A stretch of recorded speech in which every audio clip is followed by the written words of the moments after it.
क्या आपको पता है कि दो देशों के बीच जब भी वॉर होती है तो उसके भी नियम होते हैं जिसे उन दोनों या जिन भी देशों के बीच लड़ाई हो रही होती है उन्हें फॉलो करना होता है।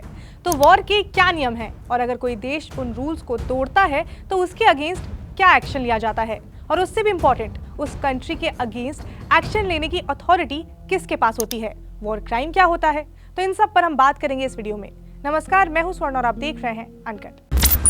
इजराइल और हमास के बीच चल रहे युद्ध में सबसे ज्यादा नुकसान गाजा पट्टी में रहने वाले लोगों को हो रहा है।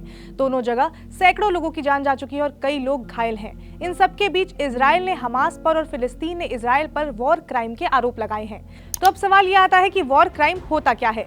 तो 1939 से लेकर 1945 के बीच सेकेंड वर्ल्ड वॉर चला जिसमें करोड़ों लोगों की जान चली गई, जिसके बाद ऐसा डिस्ट्रक्शन न हो इसके लिए 1949 में स्विट्जरलैंड के जेनेवा में दुनिया के तमाम बड़े नेताओं ने एक बैठक की जिसे जेनेवा कन्वेंशन भी कहा जाता है, जिसमें सभी देशों ने मिलकर नियम बनाए कि युद्ध कैसे लड़ी जा सकती है, क्या किया जाना चाहिए और क्या नहीं, किसे टारगेट करना चाहिए, किस वेपन का इस्तेमाल कर सकते हैं।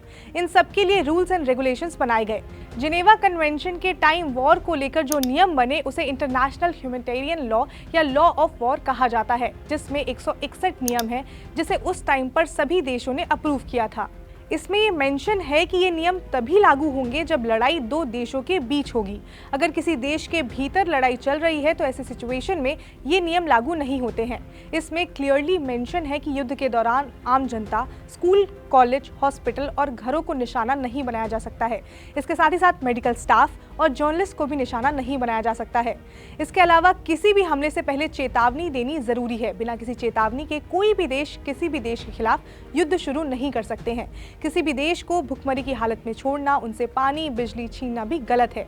इसके साथ ही साथ इस रूल बुक में 50 हालत बताए गए हैं जिसे वॉर ऑफ क्राइम की कैटेगरी में रखा गया है। इसमें यह भी मेंशन है कि अगर कोई देश इन नियमों का उल्लंघन करता है तो उसे युद्ध अपराध माना जाएगा और इसे ही वॉर क्राइम कहा जाता है। इजराइल पर वॉर क्राइम के आरोप इसलिए लग रहे हैं क्योंकि उसने गाजा में खाना, पानी, बिजली इन सब के सप्लाई पर रोक लगा दी है। इजराइल ने गाजा को खाली करने को जरूर कहा है, लेकिन वहां के लोग चारों तरफ से ब्लॉक्ड हैं। ऐसे में उन लोगों को वो जगह खाली करने में काफी दिक्कतें आ रही हैं। अब सवाल ये आता है कि अगर कोई देश लॉ ऑफ वॉर को तोड़ता है तो उसके अगेंस्ट एक्शन कौन ले सकता है। तो इसके लिए आईसीसी यानी कि इंटरनेशनल क्रिमिनल कोर्ट बनाया गया है। ऐसे मामलों में ये कोर्ट एक्शन लेती है। जब किसी देश के अगेंस्ट में वॉर क्राइम होता है तो आईसीसी इस मामले में आगे आ सकती है और उस देश के सभी डॉक्यूमेंट लेकर मामले पर कार्रवाई कर सकती है। इसके 123 देश सदस्य हैं।